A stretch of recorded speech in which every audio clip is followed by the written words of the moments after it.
Hey, what's up, everyone? This is Gary A. Swaby, and you're now listening to the Powercast. And today we will be recapping Power Book 4, Force, Season 1, Episode 7. And the name of the episode was Outrunning a Ghost. And I am here with Mr. Rich Bailey Jr. How are you doing, Richard? Doing good, Gary. What's up, listeners and viewers? What's up, indeed? And today, Richard is a club owner, I see. And that's quite Yes. interesting because we did see that club a lot in today's episode. Yeah, I just want to say business was booming in this episode. So shout out to everybody who was out there selling products. Oh yeah, and your silent partner in that club was definitely Mr. St. Patrick, wasn't it? Well, I cannot talk about rumors or speculation because, apparently he's dead. So I can't say anything else. Fair, fair enough, fair enough. And we're also here with Miss Dana Abercrombie. How are you doing, Dana? Very good. ¿Cómo está bien? That's all I know. Okay, come on. And your name today is leaving Victor on red. Ouch. Ouch. A Poor lot Victor. a lot of heartbreak for Victor today. You know, Scandalous. Scandalous. yeah, Gloria is definitely a heartbreaker, but we'll talk more about that. Um, but yeah, a very interesting episode, especially since they're kind of taking a gap after this one, which we'll talk more about. But yeah, we're gonna get to our takeaways as usual, in which we go around the panel here and we each give our takeaways, the stuff that stood out to us in this episode. And then we'll shift over to the questions and discussion segment, and we do have like a user submitted question or discussion that we're going to talk about as well, so looking forward to that. But before we do all that, just want to give a friendly reminder. Please, if you enjoy this content, please hit the like button, leave a comment, let us know your thoughts and feelings about this episode of Power. And also, take a look at the channel and consider subscribing if you like what you see. All of this content is free. We work very hard on it. So, please just, show your support, hit the like button, leave your comments, and engage with the content. Um, but yeah, just a friendly reminder there. And yeah, I look forward to seeing what everyone's going to say about this one. But yeah, so this week for our takeaways, Miss Dana Abercrombie is going to lead the charge. So, Dana, when you're ready, take it away and hit us with your takeaways. Hit him with the best shot. That's all I can sing because of copyright. All right. So basically, what we have going on that I kind of loved and appreciated and thought people would die in this episode was the fact that we have Tommy and his street knowledge. We have working with Daliah, the drug, and how basically there was an argument in the different viewpoints and sides going on with they want to be able to get that premium top brand client, but also that limits how much money you can actually make from that because not everyone can afford premium stuff. So what Tommy really wants to do, it's break it down for different tiers, just like you have your upcoming HBO Max is going to be in different tiers. You have with people who have different incomes, how they can afford different kind of levels of the drug. We have the pure for the people who have the most money, and more of the lesser kind for people who doesn't have all of that money. But the thing that I really didn't think of, kind of appreciated about the chemist, she wanted to keep that integrity, the integrity of the drug intact, so that everyone can have the great experience and kind of be equal in that same point. But it's not going to look the same because, as we found out, the components that makes it glow is really the one that you have to get rid of the most. But she was able to work it out, and she was able to put out a product that is similar, not the same, but it still has the same impact and efficiency. What was really interesting about this was how Tommy and Claudia think completely different. How, because of Tommy, he's been doing this for so long, and that he's wanting to have a business where he's able to go out there and reach a much broader range of people, how he wanted it to have the different tiers. And Claudia, who was like you know, more of, but this is what I represent, along with the chemist. They wanted to put out something that would represent and the brand, and it has that signature look to it. And this is, it was really interesting, was that, sometimes you have to kind of sacrifice the kind of pureness of something for profit. But they were able to work it out so far. No one died that we know of. They all had the drug. No one. I was waiting when they all took that little sniff at the very end. I was waiting for someone to OD, and that didn't happen. Well, at least we didn't see that. I was waiting to see whether or not they would. I thought the chemist would die at that point, but then I'm like, they still need the chemist to keep replicating it, even though the goal is for Liliana to understand and to break that down so that she can go out there and they no longer need the chemist, because I really feel that they're going to just kill her at any point. But that didn't happen. But I really liked how they brought about the different mindset of business and profit over integrity. So that was one of the things that really stuck out. Another thing that stuck out to me was JP. JP, they came together. He apologized for what transpired last week. How he stormed off and was very angry that Tommy would not put him into the game. But it seemed that he's slowly wearing him down, and he's explaining, look, I'll be any kind of dealer or part of the business that you need. If you need someone to transport something, I'll do that. So it was really interesting to see Tommy kind of fight with himself, knowing that he doesn't want to do it, but at the same time wanting to help JP because that is his brother. And you can see that he's starting to really care about him. And one thing that was really important was he doesn't want a handout. JP wants to work for his money. He's not someone who is just like, well, give me some money. And we kind of see a difference between him and, I think it was Kate, where Kate kind of expected certain things from Tommy, and JP is like, no, I want to earn my keep. I want to earn my position and my money, and so I really like that. And of course, we had, well, I think it was DMAC is the name, with the son kind of coming up to Tommy and explaining, without giving any names, be careful because they're coming out there to kill you, without saying much words of anything. And there's a sense of care that DMAC is starting to show, which is really interesting because I wonder if that's because he doesn't know that that's his uncle, but I was wondering if he's afraid of whether or not JP could end up catching the bullet that's meant for Tommy. You come from one person, will you be the bystander that ends up dying behind it as well? And so that was really interesting. And I still want to know what's going to happen when he finds out that that is his uncle. Another thing going on with the connection between DMAC was that Marshall, him and Marshall were, they worked together. They were thick as thieves, that we kind of assumed.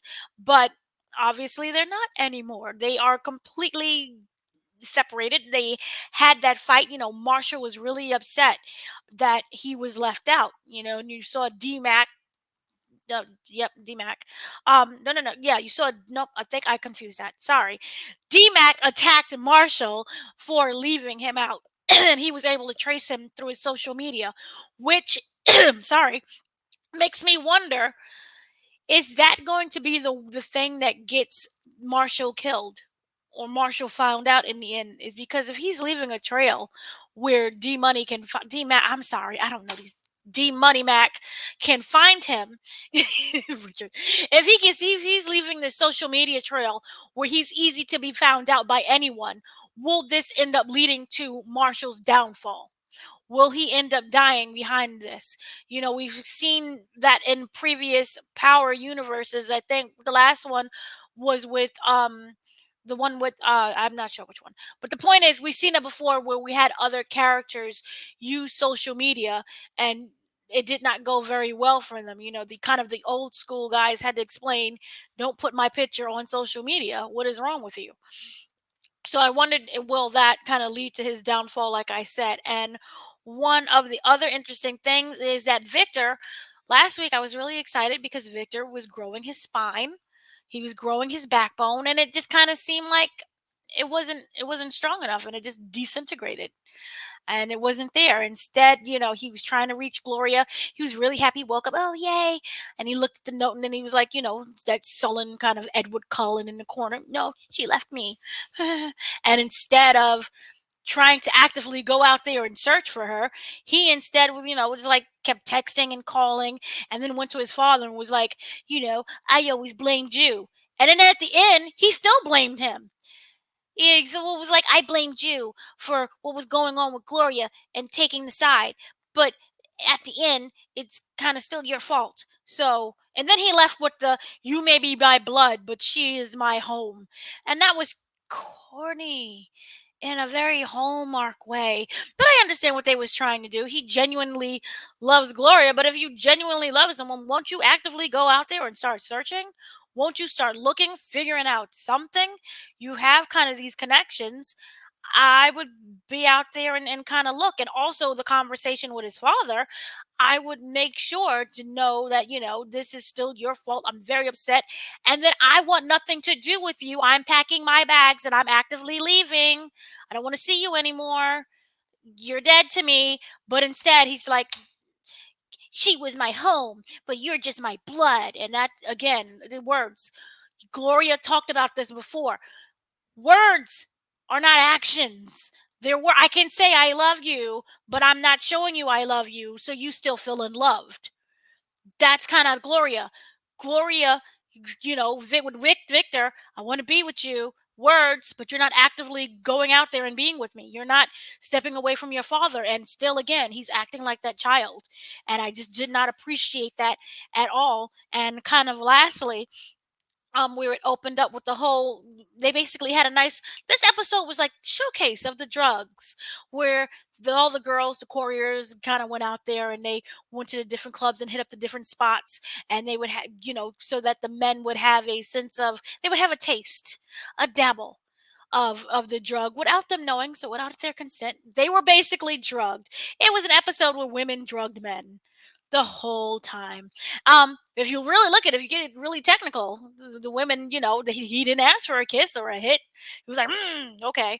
So point I'm simply saying was, this was a really great way of showcasing what the drugs can do, so that they can get more clientele and they can get the word out there on the street.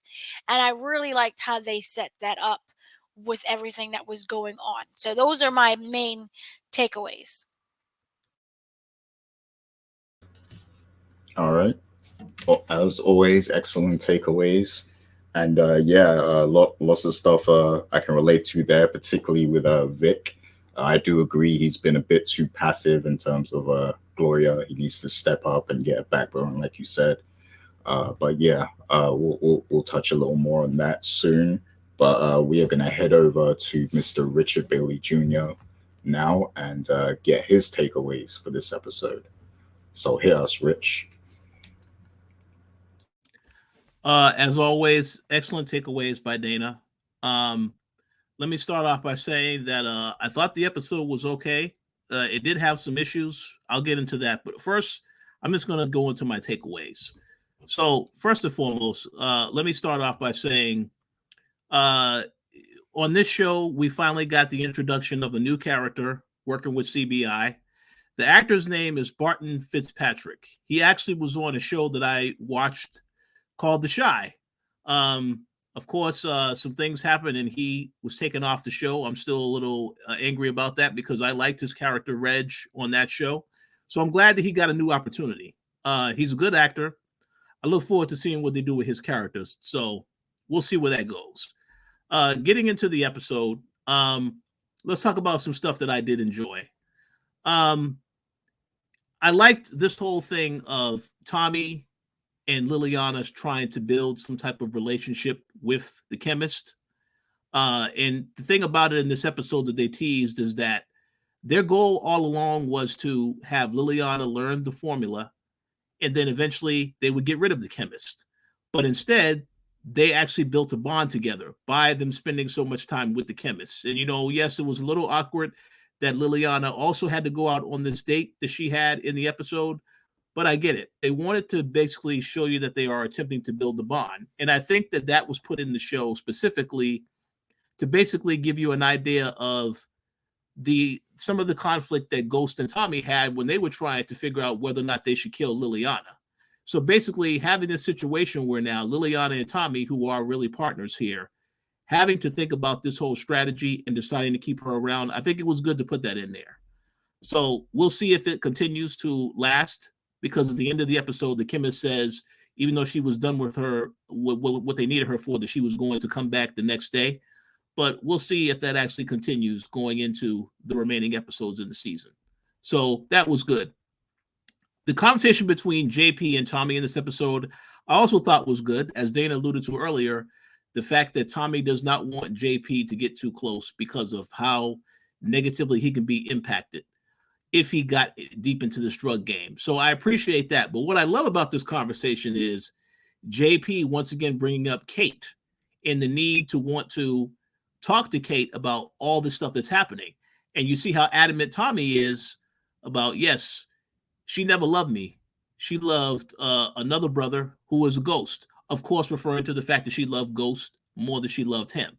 So he has a lot of resentment still to Kate. But the fact that they keep bringing up Kate kind of hints to me that sooner or later we're going to see her on this show, maybe towards the very end of the season.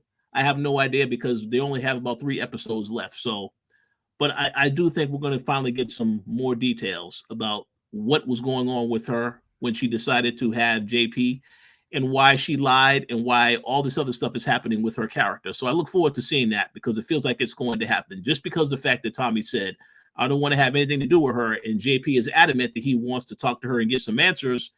I kind of feel like JP is still going to reach out to her. So let's see what happens.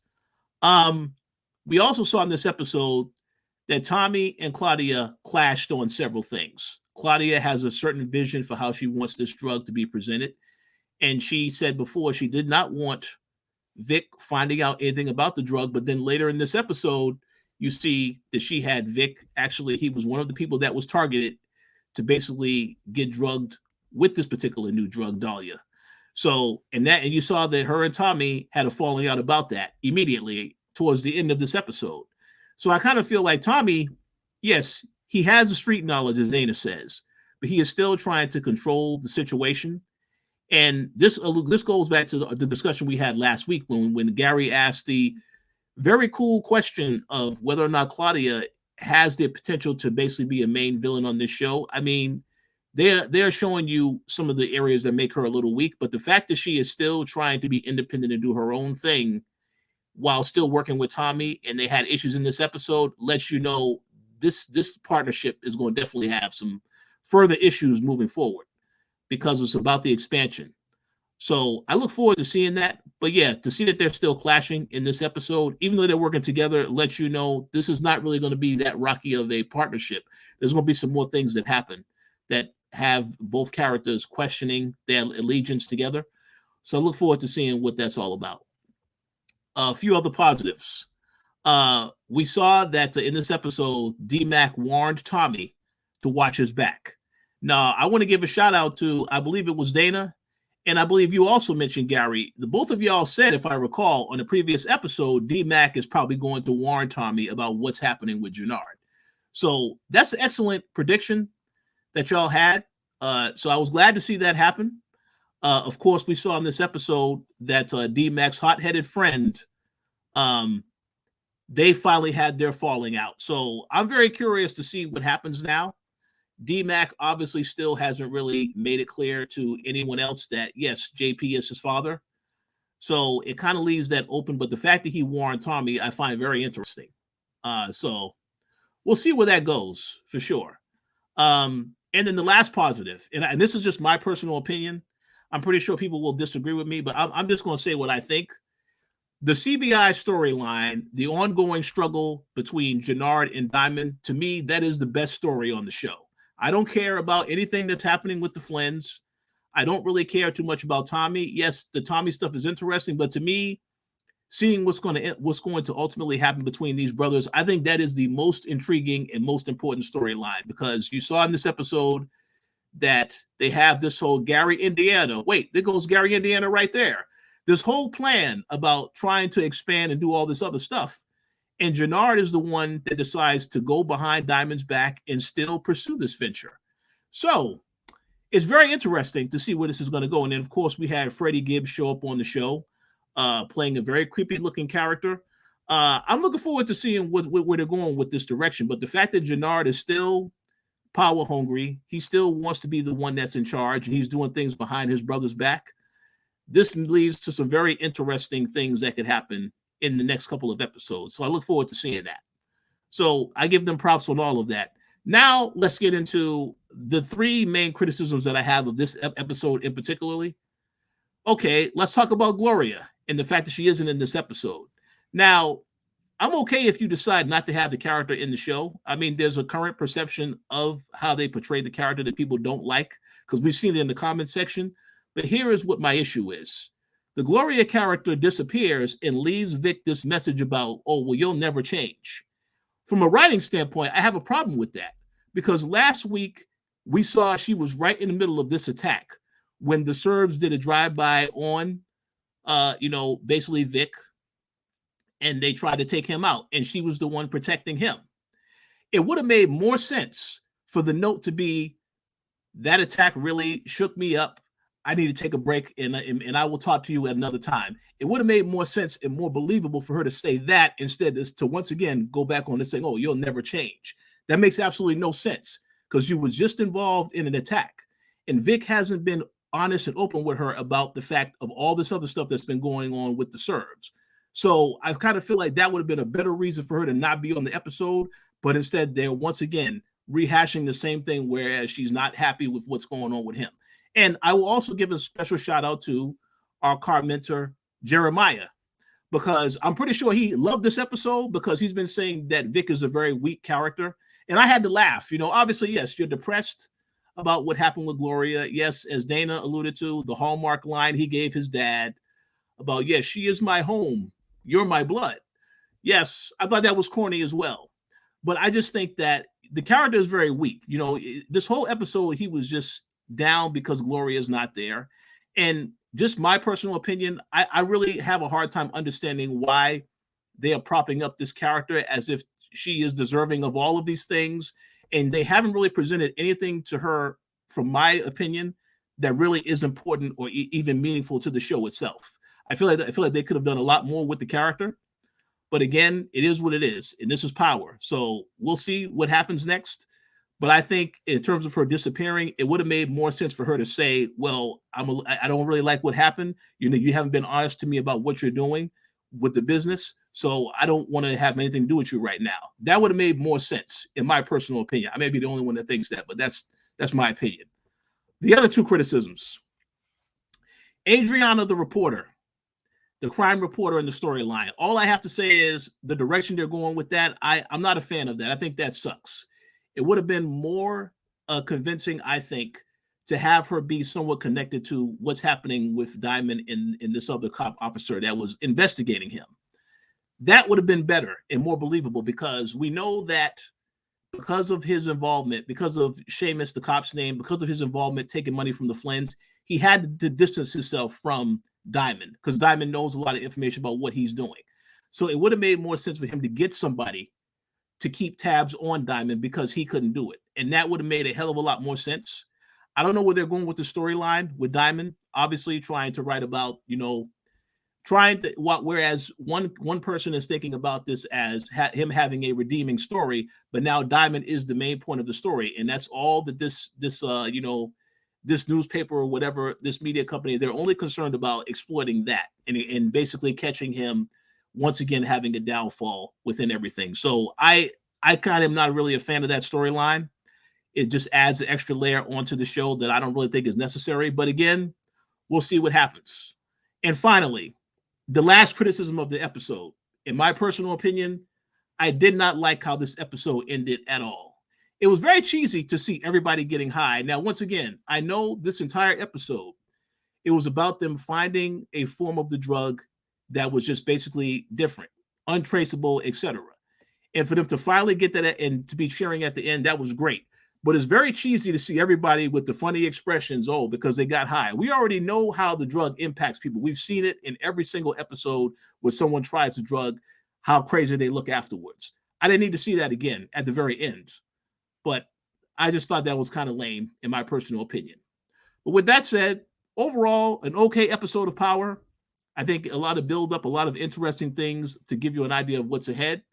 But yeah, so I still think they need to improve on quite a bit of things, but that's just my opinion.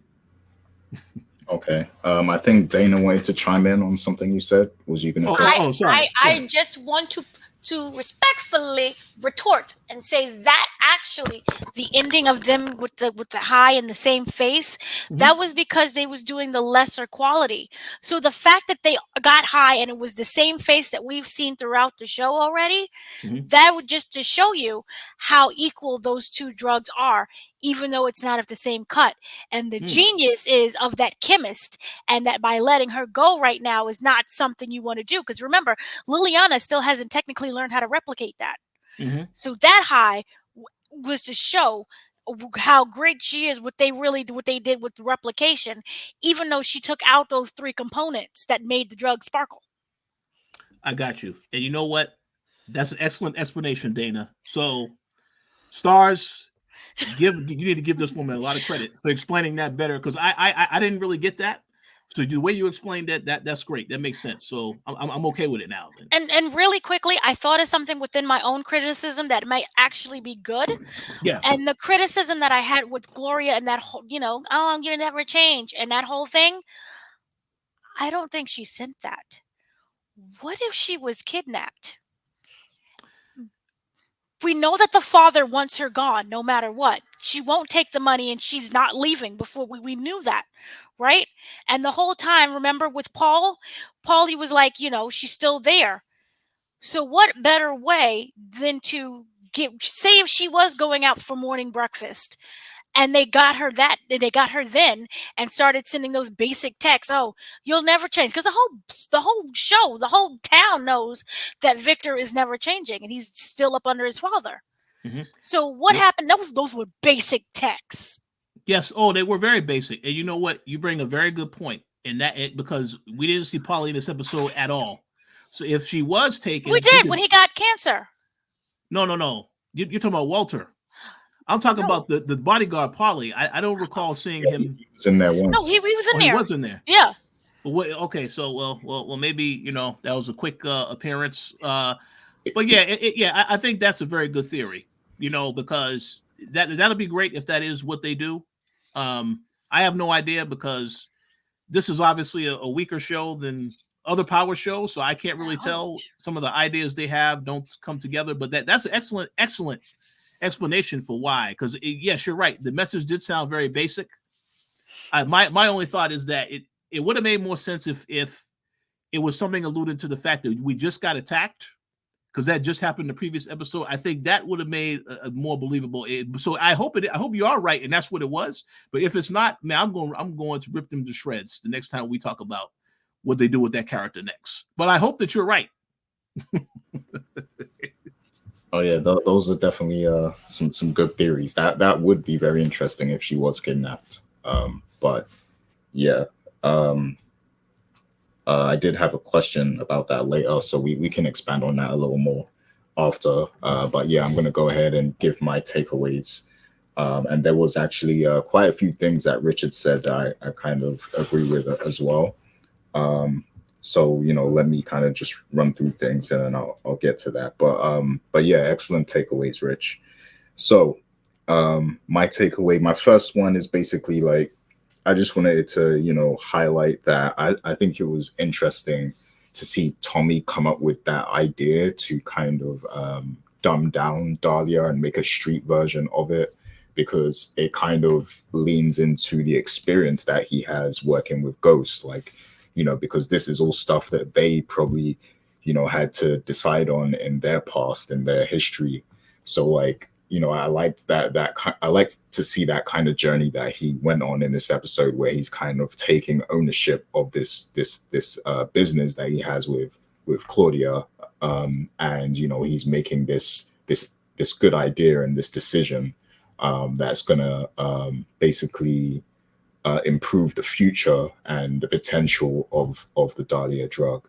And then there's also that line he says to Liliana later in the episode where he basically says like, I never had something for just myself before. like, you know, because he always had to share with Ghost. He always had to take Ghost's lead.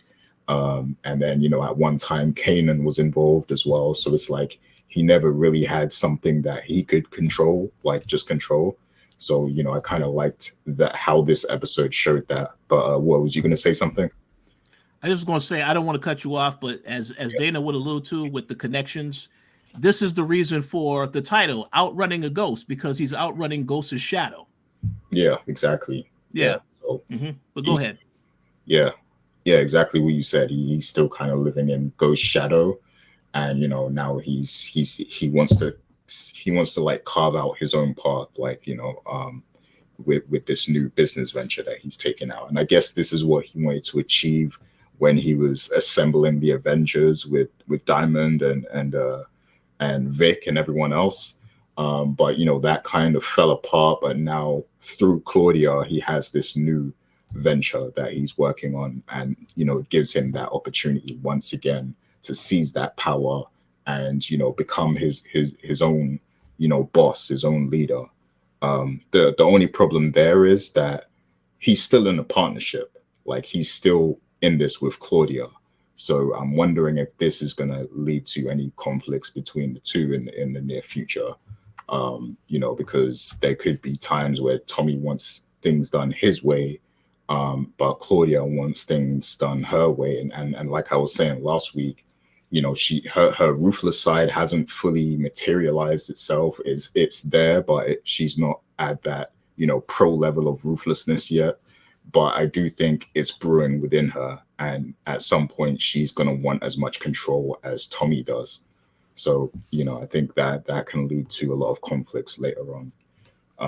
But yeah, I just liked seeing, you know, Tommy make these kind of decisions. It seemed like he played more of an active role in this episode, whereas in some of the episodes previously, it felt like he was more passive and that he was being outshined by the other characters.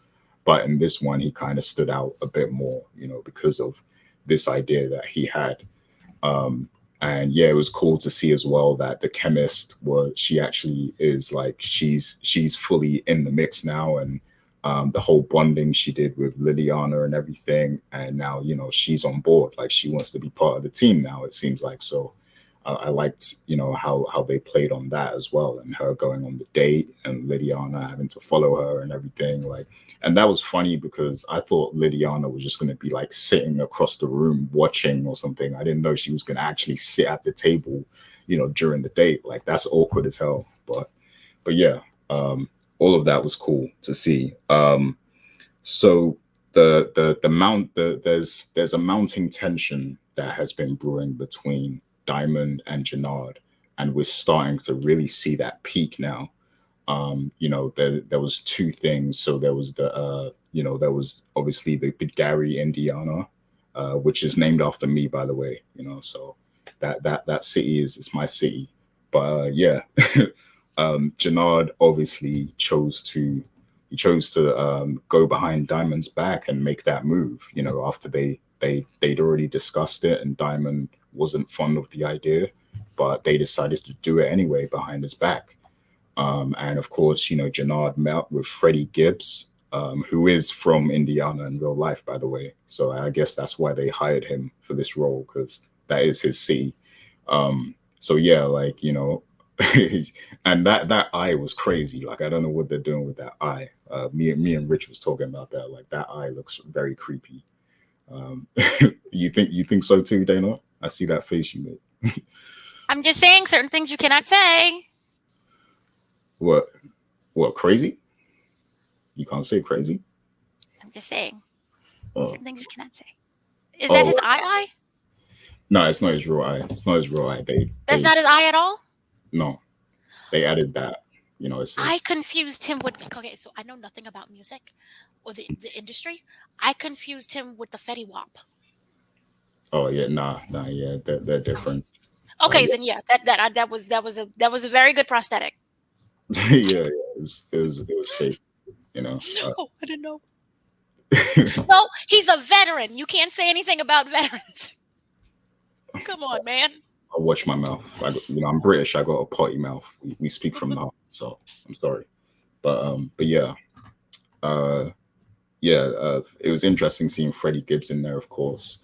But yeah, the whole thing about Jenard, that was just one thing. And then you also had the Daliah, because he got to sample Daliah at the club, that Rich owns, and he was obviously once he tried it, he wanted in on it instantly. He wants to be a part of it. He wants to find out who's making it. He wants to sell it and take over the city with it. So he brought it to Diamond. And of course, once again, they end up arguing over this. They end up disagreeing. And Diamond doesn't want to be a part of something he doesn't know about or understand or can't predict. Except he then goes and asks Tommy about it anyway, which is interesting. but yeah, we'll talk about that. But yeah, there's clearly a lot of tension between these two brothers, and I think it's starting to reach a breaking point. And I'm wondering what is going to be the full extent of this, this beef that ends up brewing between them.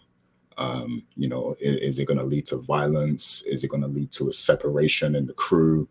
I want to see how far it's going to go, because there is a lot of animosity there, and Jenard clearly wants to do things his way, and Diamond wants to do things his way as well. So, this episode showed that, I think we're kind of reaching that point where we kind of have to see the payoff of this, within the next few episodes. So I can't wait to see what happens there. And then, D-Mac fighting with his friend, what's his name? Marshall, I think. Yeah, Marshall. So him fighting with his friend, that makes me really believe that somebody is either going to get hurt or killed very soon.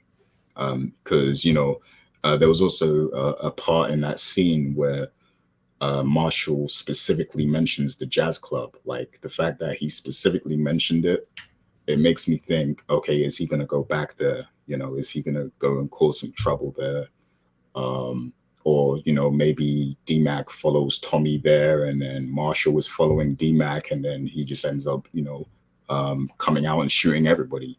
And, maybe JP gets hit in that scenario. What was you going to say, Rich? Can I just make a comment? Isn't Marshall a little bit too young to be up in the club like that? Yes. These guys are teenagers, right? Well, so why the hell is he in the club messing around with the older women and drinking? That's a little ridiculous that they would even let him into the club. Jenard must have some clout or something. He has connections. Yeah, that's what it is. Yes, it's connections. That's what it is. Yeah. So. But I'm just gonna say he had absolutely no chance trying to talk to that older woman. I don't know what the hell he was thinking. But yeah, continue. I thought it was cute. It was the cutest exchange ever. He got one line in, and the girl was like, "Hey, that was cute."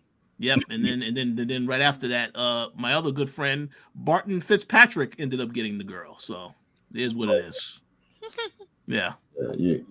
Marshall's going through puberty, man. He had to try something, So, but he tried and failed. He'll try again soon. But yeah, that was very interesting though. The fact that him and D-Mac are fighting, like it makes me think more and more that something is going to happen to probably his father.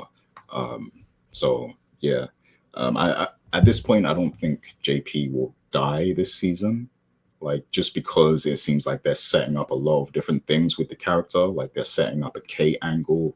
They're setting up him possibly getting involved with drugs. And, it just seems like they're setting up a lot of stuff. So I don't think he'll die, but he could get shot and injured or something. So go ahead. Last point I want to make. I know this is your takeaways, but you're saying a lot of great stuff. I feel like I want to jump in and say a quick thing. Yeah. JP may not die. His father could die. Oh yeah. Him and his father own that club, so that's definitely that'll be somebody. That'll be very interesting development for sure. Yeah, that could be something. Yeah.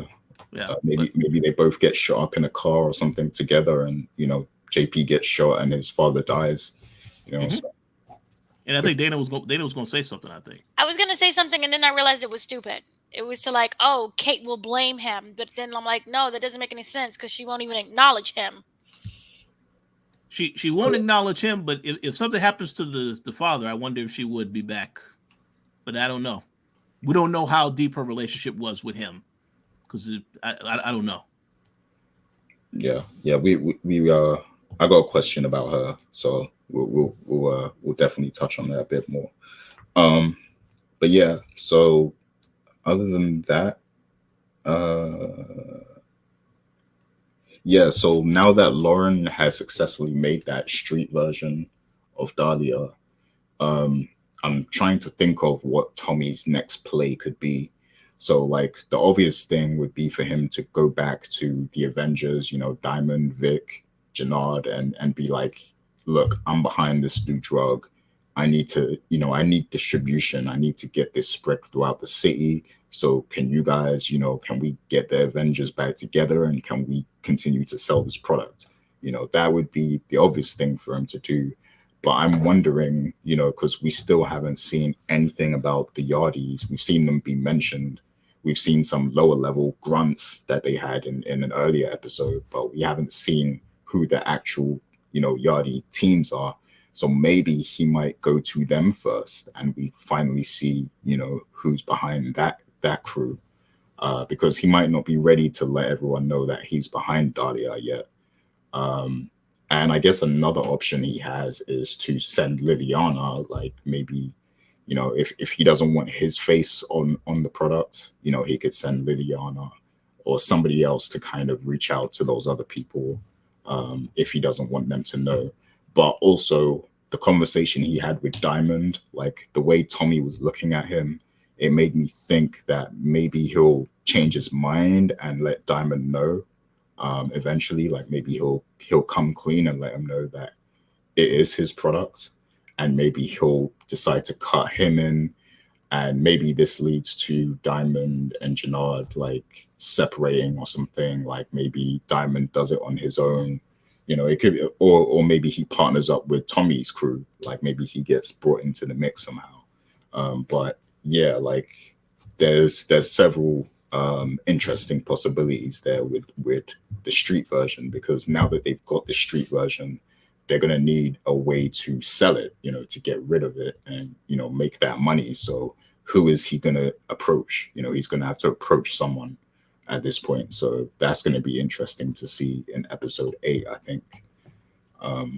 But yeah, as far as criticisms go, I didn't enjoy this episode as much as last week's episode. And I agree with some of the things Richard was saying, specifically about Gloria and Adrienne. Now, let me just explain something about Adrienne, like about the problem I have, like, because last week I was kind of intrigued by the character and the potential of the character, but now they've kind of taken it away a little bit because, number one, they didn't go down the path that Richard and Dana kind of spoke about before, where maybe she's connected to the crooked cop, and the fact that it's literally just that she's writing an article, and I guess in her mind she was writing an article about ex-criminals being reformed, and now her editor is telling her that it has to be just about Diamond. My thing is, like, so you slept with him because you wanted to write about reform? Like, why was that necessary? Like, why did you have a crush on him? Like, why was it necessary to sleep with him for that? Like, you could have just told the truth and said, I'm a reporter, I'm writing about criminal reform, I would like to, I was interested in talking to you about that. Why was it necessary to sleep with him then? Like, that's my thing. And now that the report has to be about Diamond, so does that mean she's going to sleep with him even more now so she can find out even more? Like, I don't get it. Like, I don't get what's up with the character. So I just want. Do you have a question about this later? There's something I want to say that that came to mind as you were talking. I don't know if I should say it now or wait until you have your question later. Yeah, say it now. Okay.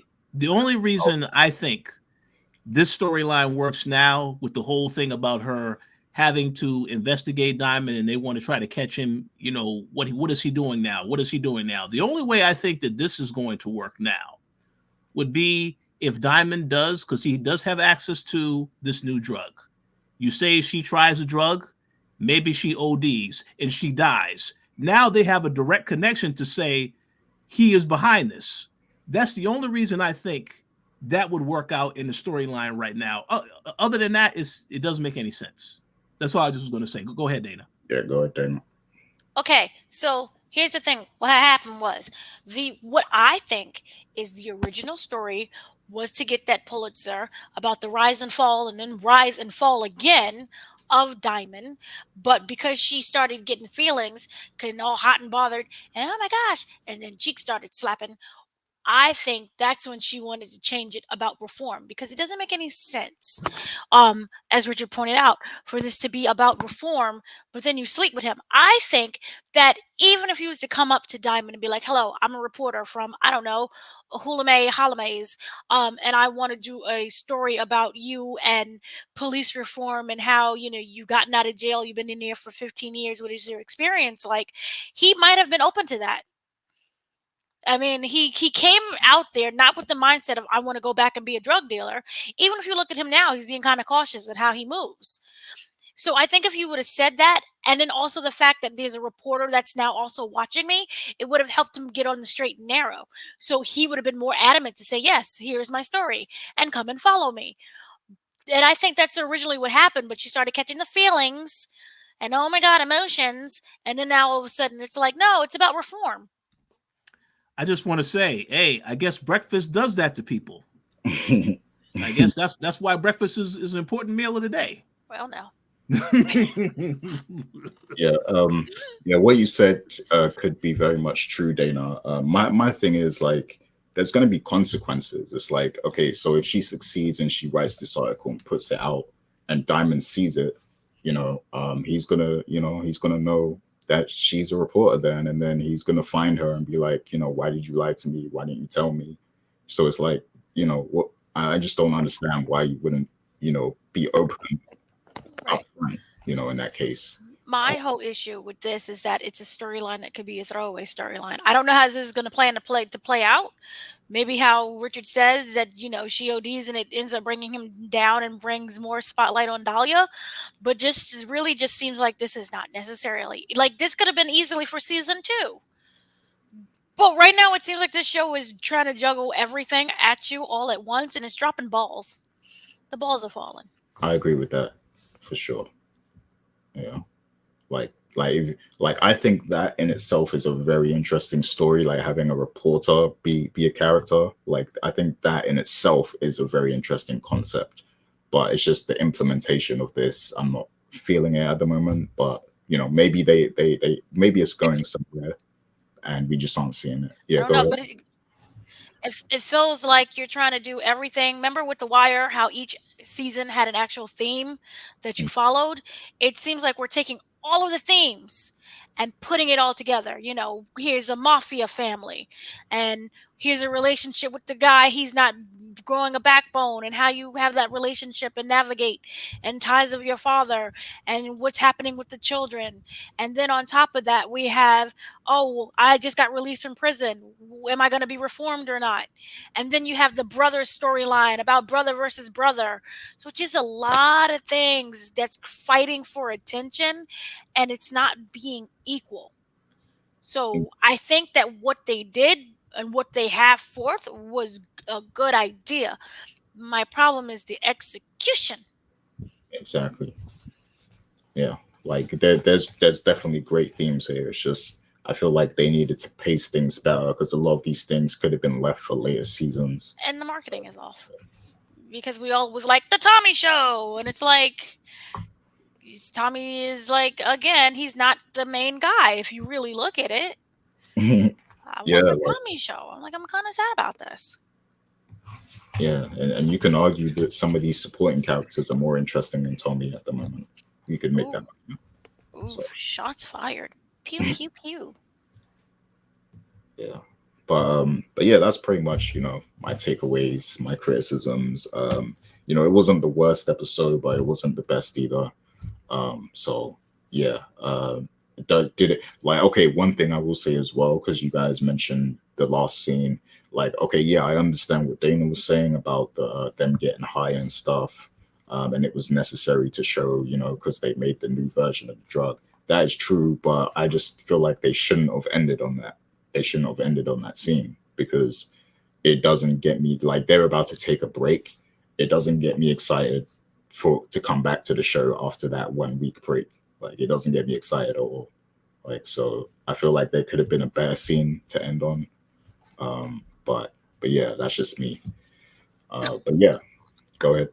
One of the things that was slightly, I'm the only one who seems to be interested in this, was the fact that Tommy and Liliana's relationship, how they're growing close together, and it's kind of really sweet. You can see that he genuinely trusts her, and it's just really nice. And here's the thing, I wonder, because what we knew from the beginning with Liliana, originally Tommy was supposed to kill her, but it was Ghost who let her free.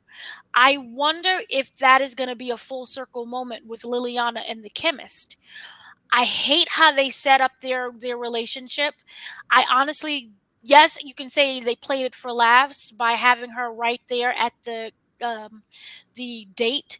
I did think that she would be like in the next booth, and said she was right there, and it was weird. But that kind of weird forced chemistry that the show is kind of doing with her and placing her in that kind of relationship, we know that the chemist has to die eventually.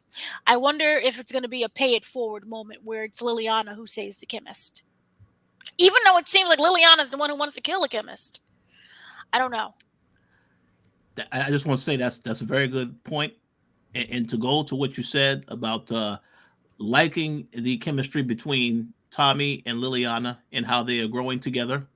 Well, we already know, as Kate says to her own son, anytime you get around anybody, things don't go well for you. So I expect that Liliana will get killed at some point. And that, because again, it follows this whole pattern of Tommy losing people around him.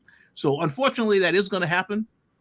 It will be very interesting if Claudia is the one that does that, because then that's when Claudia is the full heel that Gary spoke about last week. But we'll see what happens with that. But yeah. I have a Liliana question, so we can get to that. Okay. One more thing, really though, yeah. was interesting about with Tommy, with the interaction between D Money Mac, was the fact that he said, "Keep your guard up." Tommy's been kind of slipping, and I just don't mean like people running up and ambushing him. Mm-hmm. He's letting his guard down, just in general. If you look at the relationship between him and Liliana, it's not the Tommy that we knew before Ghost died. Yep. This seems to be more of an emotional kind of Tommy. So I just wonder if that will come into play as well. Very good point. I think it will. Oh yeah. Yeah, good point. So yeah, let me transition, and then we can talk more about that Liliana topic, because I did want to bring that up. So that was the takeaways. Just a friendly reminder, everyone, if you're enjoying the conversation so far, if anything we've said has kind of sparked your imagination and you have a theory of your own, definitely drop that in the comments. And make sure the most important thing is to hit that like button too. It costs nothing to leave that like. And then you can also check out the channel, check out the content, and consider subscribing and hitting the bell so you get notified also. But please do all that, because it keeps us going. We're going to enter our questions and discussion segment now. There's a few things I definitely want to expand on. And since we're already on the topic of Liliana, I guess we'll start there. So you were talking about, before I get to the actual question, I'll just chime in on what you were talking about. So you were talking about the relationship between Tommy and Liliana, and the Rich, you were saying Claudia could potentially have some kind of issue with Liliana. I could totally see that, because it seems like they're kind of hinting to it in little ways, just like the fact that there could be tension there between them, because they have a group of 4 there now. Obviously the chemist doesn't have say at the moment, but it's just the fact that they put so much emphasis on these 4 being behind the product. And I think they showed that Tommy had this big idea and Claudia didn't actually agree, and there wasn't a big fight about it, but if this is something that continues to happen, where people want to do things in their own specific way, that is going to lead to some tension. And yeah, I think the beef between Claudia and Liliana is extremely likely. Rich, it seems like you want to jump in here. So what was you going to say? Yeah, I just want to say, because you're right at the topic. I want to make sure I say it before I forget. Yeah. There's something very important did happen in this episode. It was a bit of a hint, as you say, foreshadowing, because you recall when Claudia had this whole idea, let's go after Vic. Let's have Vic try this drug so he can get a taste of what he's missing out on. Remember, Liliana is the one that picked up on that, and she warned Tommy, hey, watch out for that. And then that's what led to the scene where Tommy and JP met up in the club, and then he saw that Vic was in there basically getting high off the product. So Liliana is already hinting to Tommy, watch out for Claudia. Claudia hasn't really picked up on that yet. When she does, then yeah, there's going to be some issues between those two characters. Oh yeah, yeah. They're already like watching each other, and then of course you had the incident where because people were following Liliana because of what Walt did last week when he shot up the Serbs. Like they were there, like he told his people to follow them, so to protect them, I guess. But Tommy didn't want people lingering around where they're making Daliah because he doesn't want people to find out. So then Tommy ended up killing those guys. So little things like that is going to build up to some kind of tension happening, because they did argue over that too. So yeah, and at this point I think Tommy and Liliana have a stronger bond than Tommy and Claudia, as they're still kind of getting to know each other. But that does lead me to my question here that I have for you two. And the question is, we saw in an earlier episode Liliana and Jenard, they had this conversation, and Jenard, even back then, he wanted Tommy out the way, and he offered to pay Liliana to get rid of Tommy, and she has yet to relay this information to Tommy. So like, do you think there's a reason behind this? Like, did it just slip her mind? Did she think it wasn't important? Like, but to me, it sounds important if somebody wants your partner dead. To me, that sounds important. But I don't know. Like, I guess some people think that maybe it wasn't important, and Tommy should know that somebody's trying to kill him or whatever. But that seems pretty significant to me. So, like, do you think there is a reason why she hasn't told him? So who do I go to first here? Dana, what do you think about that? Because I saw you making some faces. He already knows. At this point, it's mute. You mean when But you does have he the though? whole. He knows. Remember when But the D-Mac whole money? thing. No, here's the thing. When D-Mac money was like, someone's out there, he knew it was Jenard. He's not You stupid. think Jenard so? has been very vocal about his dislike for him. So this is not anything that's new. Tommy knows it's not going to be Diamond. Diamond and him seem to have more of a better rapport. Jenard, like, anytime Tommy breathes, Jenard is in the corner like, "Oh, how dare he inhale?" So he knows. At this point, I think Tommy just seems to be distracted overall. But he has his little peepers out there, and he knows that Jenard, can't stand him. I mean, if he knows, the writers aren't showing us that he knows, because it's like he. Well, you want him to go on a killing spree? All of a No, sudden, you're not. If you kill him off, if Tommy's like, "Oh, I know, I'm going to go and retaliate and do a whole Proctor situation." Remember, this is about growth, so he can't be Proctor right now. I think Jenard's main issue is going to be with his brother Diamond. Like I said, there's too many things going on at once. And that's why I think you want Jenard with Tommy. But Tommy and Jenard right now are just they're like their feud is like number 4 on the list. Right now, the huge focus is between it's between Diamond and Jenard, and that is the main thing that they're going after right now. So, for Tommy to go all Proctor on the situation, we're not gonna have that showdown between Diamond and Jenard, and then that to me cheapens the show. because you're setting up this whole Lion King moment, and instead we're going to end up like The Wire, where the 5-year-old all of a sudden, pew, pew, pew, and then he's dead. So here's why I think he doesn't know, because like when they had the problems with the Serbs, he specifically went to Diamond and asked him to get Jenard involved in that hit. And it's like, why would you do that? Because you're giving this guy a loaded weapon, and for him No.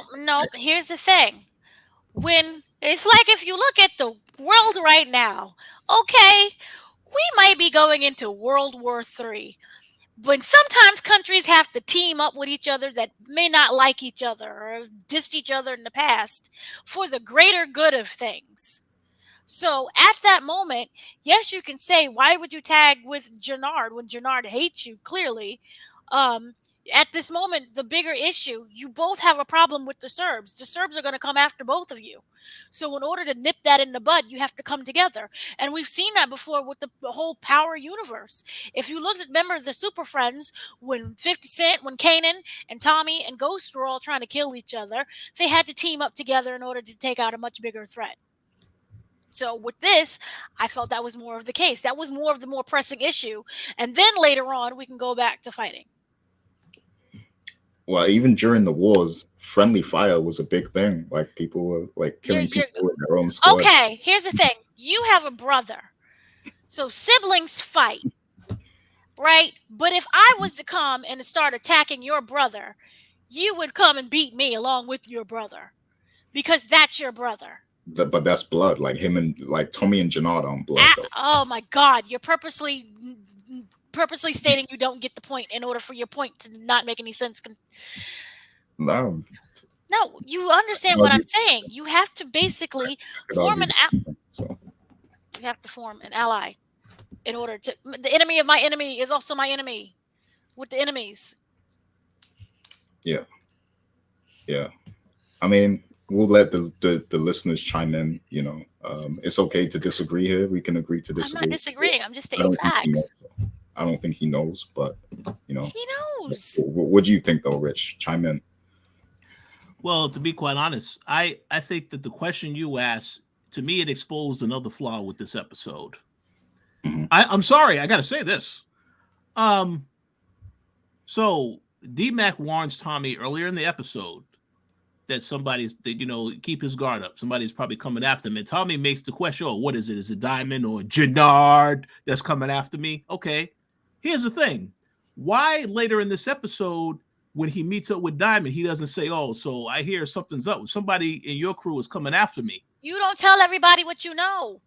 But see, that right there is important, because Gary, you said just a little while ago, oh, what if, Tommy considers working with Diamond?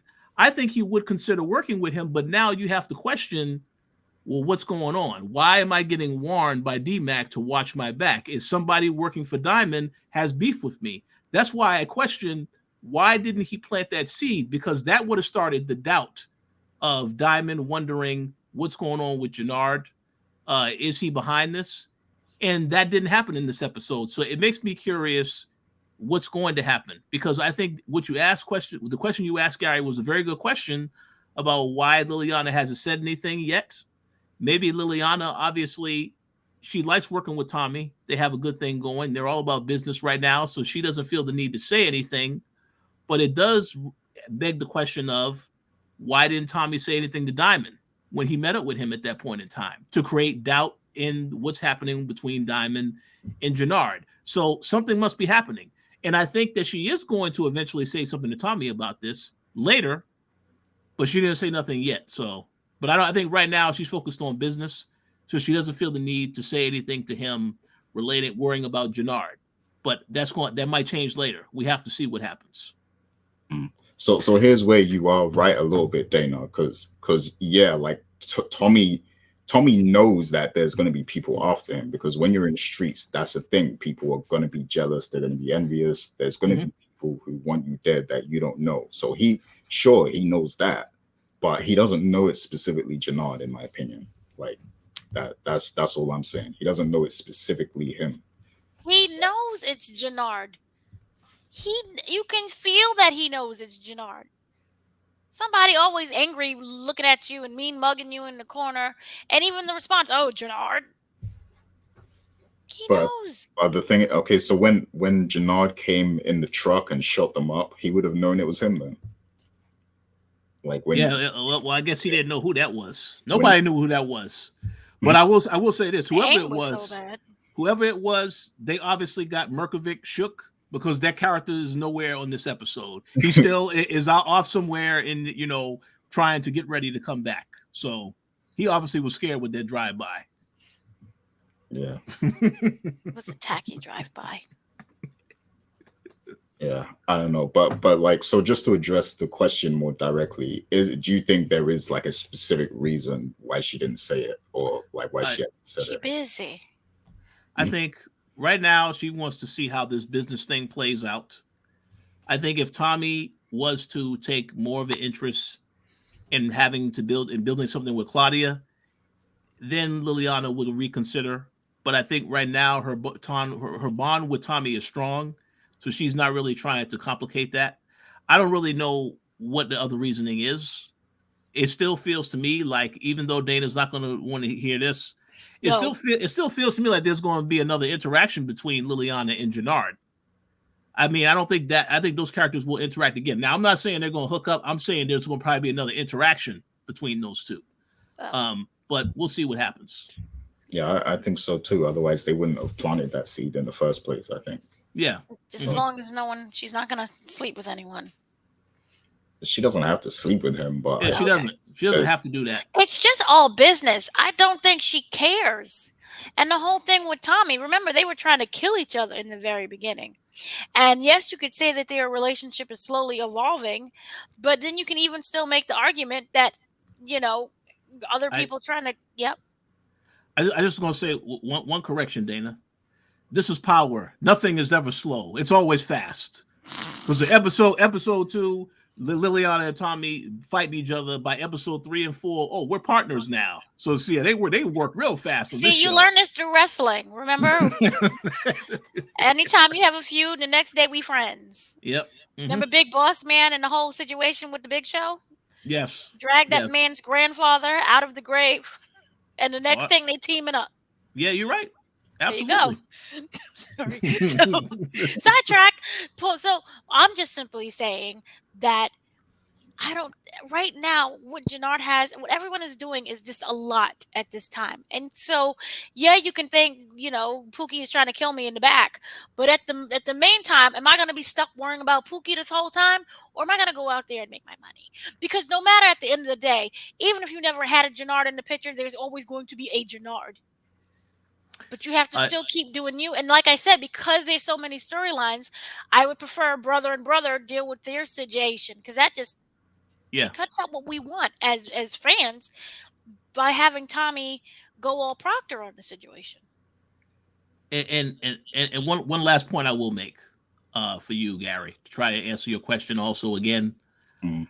I personally think that this whole storyline between the beef between Jenard and Tommy, this is a story for season 2.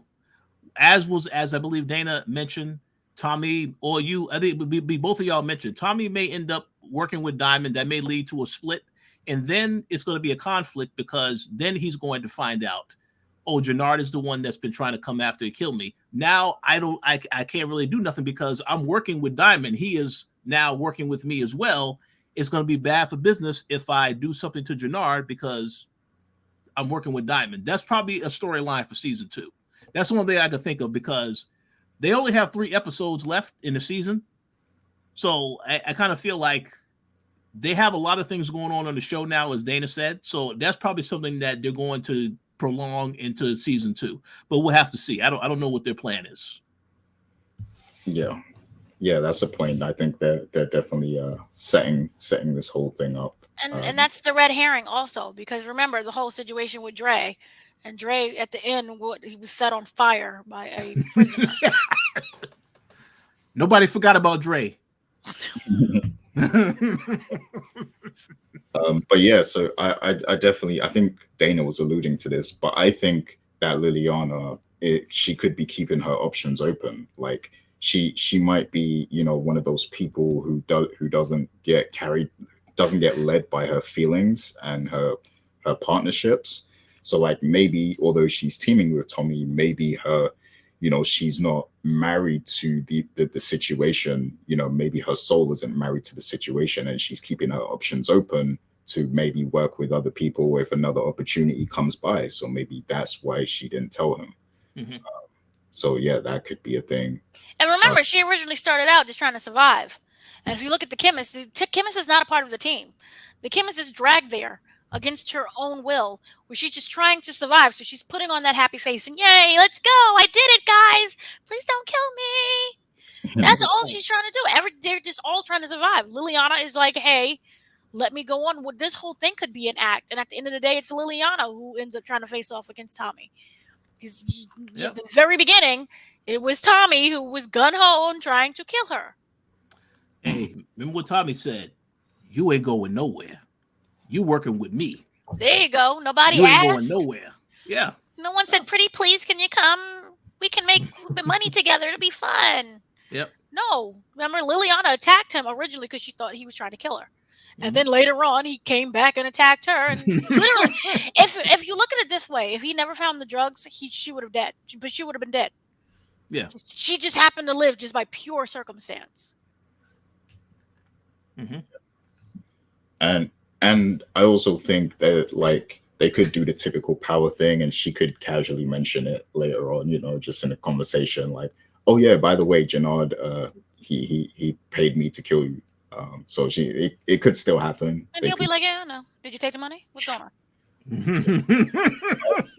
To us, it seems like that's an urgent thing. Like you should tell him immediately, but like maybe it'll just come out as like a casual, oh yeah, I just remembered, could be something like that. Everyone will have dinner together, and that's how it'll come out. Yeah. But, which, by the way, could I just simply say that further made me hate more of that Gloria storyline, because I was expecting Sunday dinner. Yep. And now we are robbed of the dinner. Yeah, no dinner. So I hope she was kidnapped. So let's go there next then, since There you go. So that's the next question. Basically, this is an easy question. It was going to be, what do you think of Gloria being missing? We already kind of touched on it a little bit, so we don't have to stay here too long. But Richard, did you have like any more thoughts on, why was she missing this episode? Like, what could it be? Is it really, what she wrote in that text that she just fed up, Vic and everything? Or do you think there's more to this? I think Dana provided a very good answer to this question.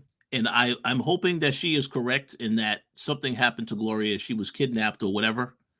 Because to me, it just doesn't make sense how you have something traumatic as that event that happened in the last episode. Now, yes, we can say that she knows how to use a weapon. Maybe she was trained in the army, whatever. It's all good. But what I'm saying is that after that happened, it should expose in the relationship. Vic hasn't been honest about the type of business that he's been involved in and how it has escalated to this level with the now people trying to kill you and stuff like that. I think that's kind of important that you should tell someone who could be your future wife. So the fact that happened and she could have got taken out, or Vic could have got taken out, I see the character making a decision to leave for that reason. But the fact that was not said in the message, it could be what Dana said. So I'm hoping that's what it is. Because if it's not that and there's something else that doesn't make any sense, I will have a lot to say about that the next time we address Gloria. But I will say this: I'm disappointed that they haven't really done much with the character. The way they portray the character as she is deserving of all of these things. She's messing around with Tommy, but yet, and Vic decides, well, let me go get this land. Let me go buy a house. I mean, she needs these things to feel like she's wanted. And the thing is, I'm thinking to myself, it's like they're going above and beyond for her. But as someone watching the show, I'm not really convinced that I really care about the character that much at all, because you haven't really shown me any reason to make her care. Obviously, she's stuck in a tight situation with the Flynns, the bar that she owns. And that's another thing, by the way. I'm going to leave, but I'm going to leave the bar, leave the debt, all this other stuff behind. That's why I say something has had to have happened to the character, as Dana alluded to. But again, they haven't really given me a reason to care about the character. Yes, the actress is gorgeous. All right, we can say that. But I have not really been impressed with what I've seen what they've done with her on the show yet. So we'll see what happens. But I don't have high hopes for that. As I said, the more interesting storyline is the CBI right now, in my personal opinion. But that's my thoughts. Yeah, I agree. I'm not very impressed with what they've done with the character, and that's why I wish they would have slowed the plot down a bit more, so we can hone in on the characters more and get to know them and build them up some more.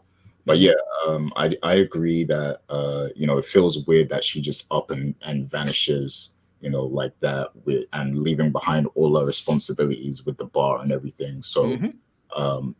Like what Dana said earlier, if she's kidnapped, I think that would make sense a lot. If maybe the Serbs caught up to her, they were like, "Oh, that's that chick that was shooting us with the afro." they picked her up. So yep. Or as Dana alluded to, somebody in Walter's crew, Polly or somebody. That'd be quite the betrayal, but not really, because Walter made it clear he don't like her being around Vic. But we'll see. Yeah, but Dana, go ahead. She's dead. Uh-oh. Can you hear me? Lauren, really? I think they Laurened her. No, I honestly think they Laurened her. Nothing about this whole concept makes sense. Remember previously we got, here's the house, and look, overlooking, that's where our children will play. And even though she was the one who had to start shooting, and he was on the floor screaming like a child, it seemed like it left off on a hopeful note. But then it was that conversation that Walter and Paulie had. And remember, Paulie was the one who had the pictures where he went and he explained, this is what's going on. And he was like, oh, if you take, if you, the way how you're acting, he's going to leave you because he's going to choose her over him, over the dad. What better way to finalize this whole situation? Because let's face it, this was the part of the episode, or even the season, where it was just dragging. We have to wait for you to become a man and wait for you to say no. What better way to solidify Walter's strength and to really push Victor in a corner by killing Gloria? She gone. She is dead. And where is that story going to go anyway if she's alive? Oh, yay, I'm now with Gloria. I got the woman that I love, and I'm running my own little side business thing. Yeah, that's cute, but for dramatical purposes, she's dead. And then to find out that your dad is the one who ordered that murder. Yay. I'll tell you what. You know what to me would be a a very interesting development, although it doesn't seem likely. If not Walter did it, but Claudia did it. But guess what? Yeah, but guess what? This episode we saw she was very busy, so no, that actually makes the most sense. Oh, I like that. And remember, she's gotten used to burying people in the woods. Remember, it's that same woods. And remember, at the end of this episode, I forgot what happened, but it was basically you're burying. Tommy left her to go bury. There was the two guys. It was the two security guys that he didn't understand what was going on, and it was Walter's guys. And remember, he left her to go and bury the two guys by herself. And it really didn't seem like she was like really upset or like, I don't know how to do it.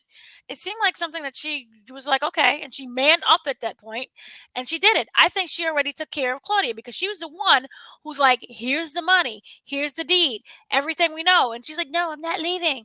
And she was the one who can get her out. Well, if that happened, then this is Gary's theory about her becoming a ruthless character. She's more ruthless than her own father. Well, yeah, she had to sit and learn in secret. So she can be more ruthless, and she knows what more to do. But I wanted to tackle something really quickly before that, and just to go back to Liliana for a second. In the previous episodes, Tommy said every time Ghost left someone alive out of his generosity, it came back to bite us in the ass. And I feel that Liliana is that bite. She's the one who's going to actually betray Tommy. And I don't think this has anything to do with Jenard. I think just in general, she's the one who's going to actually betray Tommy because he said that. And it carried on throughout the whole Power universe. And I think she is the one who is the one who's the one you should, I'm saying the one a lot, but is the person you should look out for. Not anyone else. Between her and Claudia as a team, yay. But they don't like each other right now. Mhm. Yeah, I mean that quote is true because Ghost let Dre live many times, and he was a nuisance all throughout Power, and he let Kanan live unintentionally, and Kanan was always backstabbing them, or even when they made up, he was like one episode away from backstabbing them or something like that. So, yeah, that quote was very true. So This is that why the chemist has to die. hmm yeah. Yeah, because that would be someone they let live, So, and it just plays into that name as well. Outrunning a ghost, it plays into that name even more. So, all of these things are still following him, still haunting him. So that's a very interesting theory. Um, but yeah, so let's keep moving here. So I'm going to ask the. Actually, I'll save the fan question for last. So the next question, I guess, is do you think that Kate could possibly return? And if she returns, do you see her being like a full-time character in the show? Like maybe she comes back, they play Happy Families again, Because it seems like JP, he's really setting this whole thing up with Kate. He wants to make contact with her.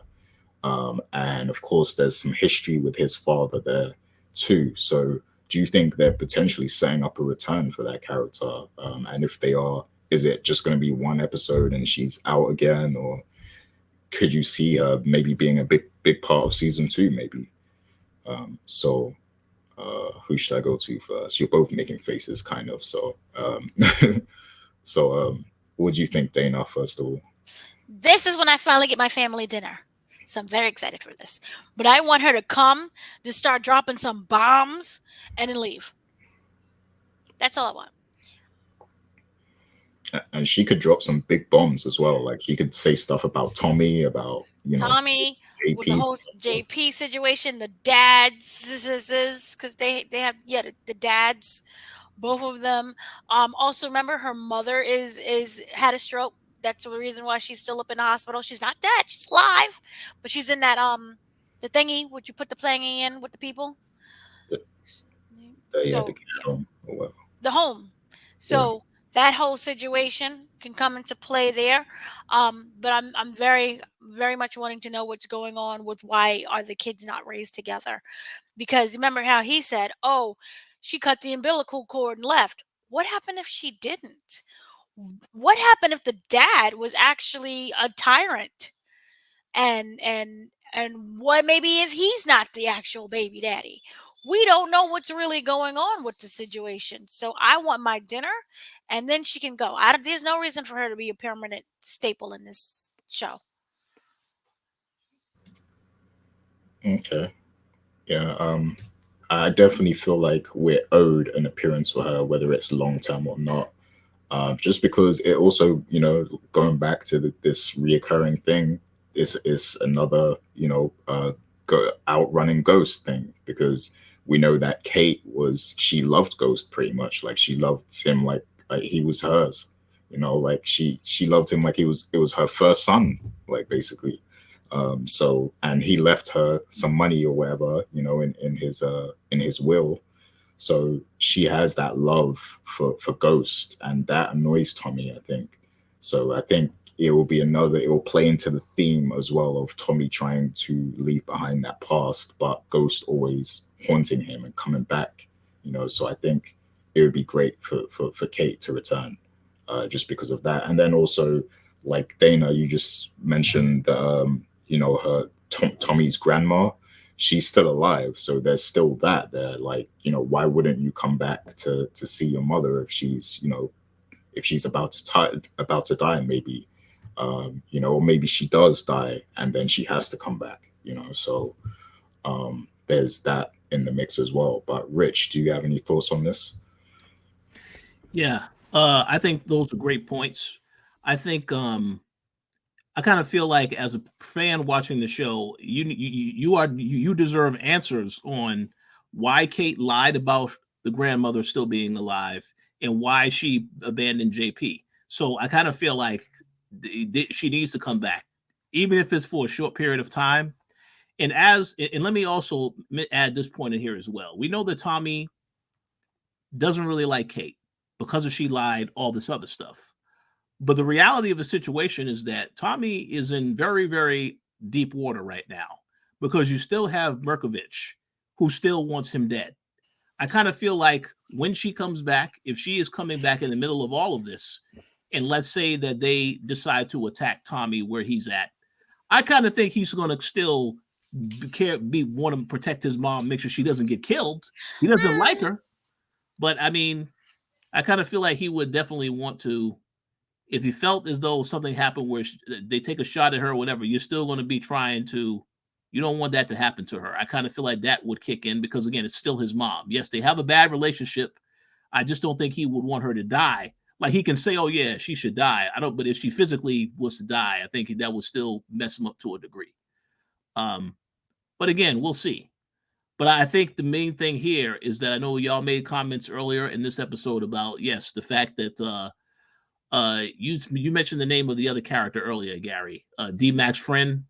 You mentioned that he can do an attack, yes, but let's not rule out the Serbs because Merkovich is going to return before this season is over. And again, we have to look at the fact that Tommy killed a lot of Serbs and he had Vic's help to kill a lot of Serbs. Yet at the end of the day, they still have killed more people than Merkovich has. So Merkovich has to get a kill again. Is what I'm saying, and something that means something to Tommy. So we'll see what happens for sure. But yeah, Tommy has a lot of things that he needs to worry about. So he definitely needs to keep his guard up. Oh yeah, there's so many possibilities like swirling around in my head. But go ahead, Dana. I'm okay with Kate dying. I don't think it'll happen because just in general, it doesn't serve the story. But yeah, nah. Like, Kate has been crossing the line for a while now. Like, she's wearing out a welcome. Just in general. Especially as being a mom. She sucks. But there's no reason for her to die. I just think that for the betterment of everyone, would be good if we got her side of the story. But that may not always be true. There's a lot of times where we don't get that other side of someone's story. Especially a parent. And if she's so stuck in her ways, maybe she doesn't want to explain anything. Maybe she'll pretend I don't know what you're talking about and leave or hang up or avoid things. And the way how Tommy is, he doesn't really want those answers. So it'll be interesting if it's JP who seeks her out. And if maybe he will leave and go to Queens. She's in Queens, right? I'm not sure. But maybe he will go in and physically seek her out. But it'll be very interesting either way. And then I just feel that it would be nice for her to answer some questions, but again, we don't always get that answer, so it can just go either way. But there's no reason for her to be a long-term character on the show. She has nothing really to do aside from drop her truth and grow and ask for money. Well, she's got money now, don't she? Yeah, but we don't know what she did with all of the money. Maybe she spent it all, and then she's gonna ask for more money. Yeah, that could be. It doesn't look like someone who invests in things. No, we know she had a drug habit because she used to do drugs with Tommy. So I mean, there you go. So the money is gone. You give someone all that money, woo! I'm hanging out the window. Yeah, and another thing I thought of is I don't know how soon the DMAX stuff is going to catch up with JP, but I do feel like if Tommy keeps keeping him out of the drug business, because he obviously wants to be a part of it, but if he keeps denying him that, I think eventually he is going to reach out to Kate, because he seemed desperate in this episode. Yeah. Oh. Well, I was going to say, I'm glad you brought that up. I was thinking about that also. That is the reason where Tommy can get his way if he says, I don't want to be around Kate, I don't want her involved, okay, JP says, okay, well then that's fine. Then you need to bring me in and let me help you with this stuff. So that's the ultimatum he would give him. Thought he kind of already agreed to give him something. No. No. He well, I mean, I don't recall that. He just doesn't want him getting involved because there's too much happening. He's too eager. You know he's dying. Yeah. Oh. I'm sad, but you set your own self up. You know he's dying. Something's gonna happen. Yeah, for sure. I feel like when they made the comment in the previous episode, yes, he's done this stuff before. There's a lot of stuff that we still don't know about the character. So I kind of feel like they're saving something for like a later reveal. That's something that he does, or maybe he actually does know how to shoot or whatever. I mean, there has to be some type of secret that he is having because we don't know anything about his past. Yes, he sold stuff in before. They didn't really go into that for a reason. So I'm curious to know what that's all about. I don't think it was drug related. If it was, it most weed, but I think it was more of like he seems more like a blue collar crime. Or what is it? White. I'm not sure of the colors. But something maybe with the club involving payments, maybe bouncing some checks. Yeah, I mean I remember he said, hey, you know, you could use my club to clean the money. He did make that comment to Tommy in this episode. But I'm pretty sure he has a skill that Tommy would need. But they haven't really alluded to what that is yet. So we have to see what it is that because they are eventually going to work together. I mean, that's inevitable. But again, the problem here, the fact that Tommy has this target on his back and he's always around JP, that's why I say eventually he's going to be pushed into this. It's just a matter of what's going to happen. Is it going to be that somebody gets killed, maybe his father or somebody gets killed, and then that pushes him into this? I mean, we'll have to see what that is all about. But you look at it, JP also has a target on his back. He's the one who really doesn't know anything. Oh, yeah. Yeah, he doesn't. That's the innocent bystander, you say, that can get killed at any moment. 9. Somebody's dying. Ooh, ooh, ooh. Mm-hmm. Possible. Yeah. Yeah. They could also do a typical thing here and be like, okay, we got the street version of Daliah. We need a place to distribute this. So I'm going to buy this club and JP, you run it, you know, and he becomes like the new Ghost, basically. Yeah, now he's going to have to wear suits in every episode. Yep. That'd be funny. I like how everyone who's learned from Ghost is now finally applying it. You had Tommy in his suit. You have Tariq running around with his suits and his court cases. So It's all paying off. They're all in the Ghost of Tommy. I just want to say I would love to see that happen, though. I would love to see him turn into Ghost because we know that the character is very crazy when people approach him crazy. Like when his son approached him crazy a couple episodes, like, yeah, what you going to do? What are you prepared to do? What do you think you about to do? I'm going to bash your skull in. That felt like one of those old man stances. Yeah. Come on now, boy. I'm with you, boy. Come on, boy. Yeah, that's funny. That's funny. But yeah, so yeah, just one more question, fan question here. So the person's name is Jabari, and they hit us on our Instagram account. So go follow us on Instagram. It's Powercast Show. But yeah, he has a theory, and he just wants to basically ask what we think about it. So his theory is, he says, like, to quote him, I think Tommy's nephew will join him, meaning he'll join Tommy, and JP will get clipped on episode 8, so he'll die, and D-Mac will want revenge. What do you think? So he thinks that D-Mac is going to join Tommy, and what he's doing, and JP is going to end up dying, and D-Mac is going to want revenge against whoever ends up killing, his father.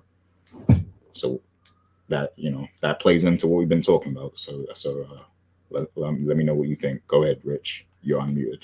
Let me start by saying thank you for the question, Jabari. I'm glad that you survived Power Book 2, even though it did not look like it was a good outcome for you on the show. But yeah, I appreciate the comment. That's a very excellent point, because the D-Mac character I kind of feel like it would be a waste to kill off the character so quickly on the show.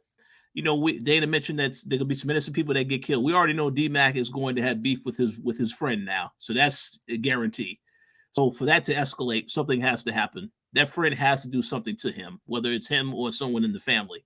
So I could definitely see him wanting to retaliate if something happens to his father.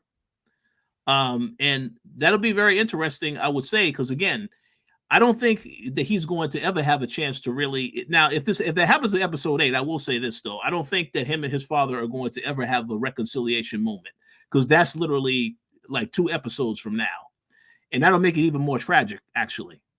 So, I think that'll be a great way to really introduce this. And again, it's also interesting because we know that D-Mac was working with Jenard. Jenard essentially would become an enemy to them as well. So I will be very curious to see how that dynamic works. So that's a very good theory. I look forward to seeing if that happens. Although I will say I will be a little disappointed because I'm hoping that there is more to the JP character that we haven't seen yet. But I like that theory, so we'll see what happens. Yeah, and I guess it's a good theory because D-Mac is young, so it's like he has a lot of potential in the future of this show. If this show continues, like there's a lot he could do, I guess. So if he joins Tommy, there could be a lot of there could be a lot that they could do with that story of him raising his nephew and trying to help him, trying to make sure he doesn't end up dead and stuff like that. So go ahead. And I just want to add another point why that is such a great theory. JP is the reason why Tommy is still in Chicago. This entire season, all the money he's making, it's to give him a reason to stay there and do what he can to help him out. So it would be very quite fitting if JP did get killed, because then it's like now it will take away the whole dynamic of, well, why is Tommy still here? And then you bring the nephew into the picture. It gives him a reason to stay and try to do right by JP. So that's a really good theory. We'll see if that happens. Yeah. What about you, Dana? What do you think about it? Well, we already came to the conclusion JP has to die because yay, death. But it makes the most sense, like he said with his theory, that it would be D-Mac money. Because look, you looked at what's happened between him and Marshall. They're separate. They're no good. He bashed him in the head. Was that a bottle? I thought it was a brick at first. I was like, oh my God, he's dead. Sheesh. Anyway, so he bashed him in the head with a bottle, and that whole situation happened because he was upset that he felt left out. And it seems to be like, if you can, let's go with the psychological route. He kind of felt like he was just left out his whole thing and have the whole situation with his father. And we really don't know what really went on between him and his father. But he seems to always be there looking out, even if it's with anger, looking out for his father. Because remember, he had many opportunities to kill him. Marshall was very adamant. Let's go in, kill the guy, and violence. But he always protected him because that was his father. So I really do feel that JP is going to die in some form of fashion. We just don't know by whom yet. And that for him to wanting to avenge his father would make the most sense. He may be a little in the last breath, I'm your son. What? I love you, son. And then he dies. So that would be really fitting for that to happen and for him to want to avenge his death. I do hope that he is able to tell him that he is his son before he's dead or dying. That would be really nice, and to see how that dynamic plays. And I do wonder if he knows that this kid is obviously involved in something because he's the street hooligan who keeps shooting up the place. I wonder if that will change how JP wants to move with this drug thing. Yes, he has debts that he has to pay, and as he stated, that was really like grounding was, I'm tired. We're all tired of being broke. But will him knowing that his son is there, and you could argue would be in the same footsteps or they would be in the same business together, would want JP to no longer want to work in the drug side of things? in order to be that influence to D Money Mac. I don't know his name, but if that will change how he wants to move and operate, so he gets on that path of where he was before, but maybe it's too late and they kill him anyway. That would be really interesting to see. But I do like the fact that it would be D Money to know that, I want revenge. And also I'm interested in knowing that if that is his, that he ends up telling him that, hey, I'm your son, how that will affect Tommy, because Tommy is his blood brother, which makes him his blood uncle. So will Tommy then automatically take him under his wing? How will that impact their relationship? Because if you look at D Money, he doesn't have any place, Mac, sorry, he doesn't have any other place to run to. He can't run to Jenard. He can't run to Marshall because he's trying to kill him, and they completely seem to sever ties. Will he now start working for Tommy? Or maybe he'll start working for Tommy through Diamond, maybe through Diamond. I know there's a whole thing with Jenard, but Jenard knows Diamond as well, so maybe he'll be introduced through that way, and that's how he's able to, one, keep an eye on his father, even though his father has to die. But maybe that'll be more, they end up with a more of a conversation. So I just wonder how that's going to play, but I really do like that theory. Oh yeah, yeah. They could do a lot with this thing. It could go in so many directions. But yeah, like I really do wonder if if JP will, like, if he does die, will he know who his son is before he goes? Because you would think that he'll at least learn that DMAC is his son first before he dies. But I do think there's an interesting story to be told if he never finds out and he dies not knowing, because then I mean, not JP, DMAC has to live with that. He has to live with the fact that his father never knew who he was. And, then he has to kind of navigate his life while trying to become the man that, that he thinks his father would want him to be, in a sense. So that they could do some interesting things with his mental health. He wants to live a straight and narrow square life, but then the streets keep calling him, so he keeps slipping back into that life.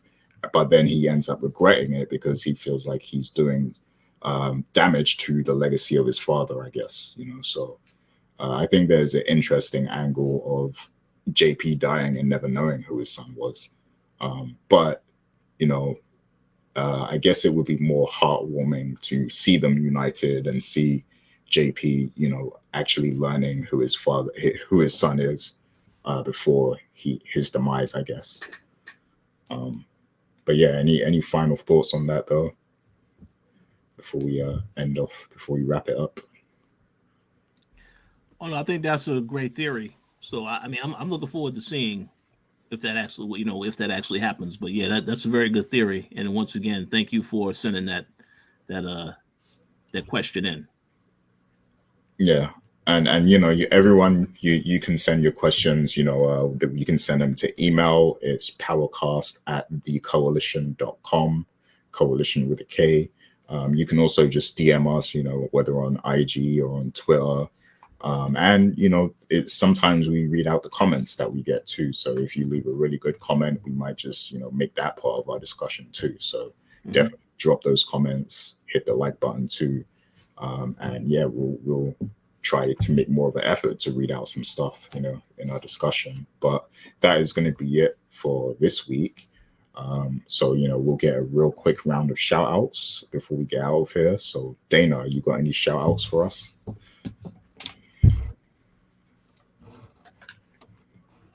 I can't mute. Here we go. Thank you once again for everyone who watches and listens to us ramble and our thoughts and conversations. And thank you for participating and leaving your comments as well.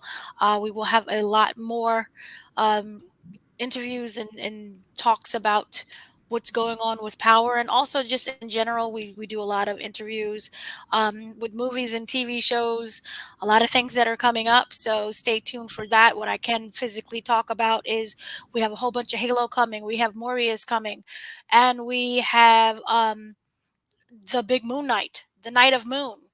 People already know that the press has seen it, and we can legally say how it was. So we have a lot of things that's coming out, and we have press conferences that are coming up as well. So it's going to be a lot of fun. So stay tuned to our YouTube and also to the website. Cool, indeed. Yeah, definitely look out for the contents, because there's definitely going to be a lot more. But Richard, you got any shout outs for us? Oh yeah, I want to do a quick correction here. So the break that Power Force is going on, it's not this week, it's the week after next. Okay. So we will be back next week for the next episode. Then after that, I believe they have a week break, and then the show returns in April. So for 2 episodes.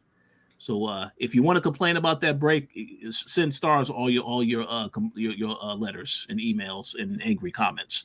But yeah, thank you all for your continued support of the shows. We appreciate the engaging conversations. I look forward to hearing what everybody thinks about this episode. I'm pretty sure there will be a lot of talking points. But yeah, feel free to leave a comment. Thank you for continuing to like the comment, share, subscribe, everything. And we look forward to bringing you a lot more content coming soon. Okay, thanks for that correction, because that's actually great news, because I'm hoping for a much better cliffhanger for when that break happens. So next week they better come with the fire and leave us with a good cliffhanger. And we haven't seen the trailer yet, because we record this before they drop the trailer. So I'm sure the trailer will show a lot of interesting stuff. But yeah, thanks for that. So yeah, as for my shout outs, I just want to shout out some of the people who continue to leave great questions and comments every week. Motown Investor, Rainy J, Nigel Saps, Raiwan, Kwame, who's always hitting me on Twitter, Robert Silva, and of course Jabari, who asked who left that theory for us. So yeah, big shouts to all those people and all the people I didn't name, because I can't name everyone at once, but there are more people out there who continue to comment, and we appreciate all of you. And yeah, like Dana said, we are going to be covering a lot more stuff. I know some people have been mentioning Top Boy. That is a show that I love to watch. It's a British show with a lot of Jamaicans, so I love that. And I will try to do something based on that, because there is a new season that hit Netflix today, actually. So yeah, I'll try to have something on that once I've seen the season. And yeah, there's a lot of other shows and movies coming out. So subscribe to the channel and keep checking for us. But for now, you can rest assured that you are going to get the Powercast until Force ends, and you are going to get Snowfall Aftermath as well if you're into that show. So yeah, keep checking out the content, and we will be back next week, fortunately, because there is no break. So until then, everybody take care of yourselves, have a great week, and we'll see you then. Peace out.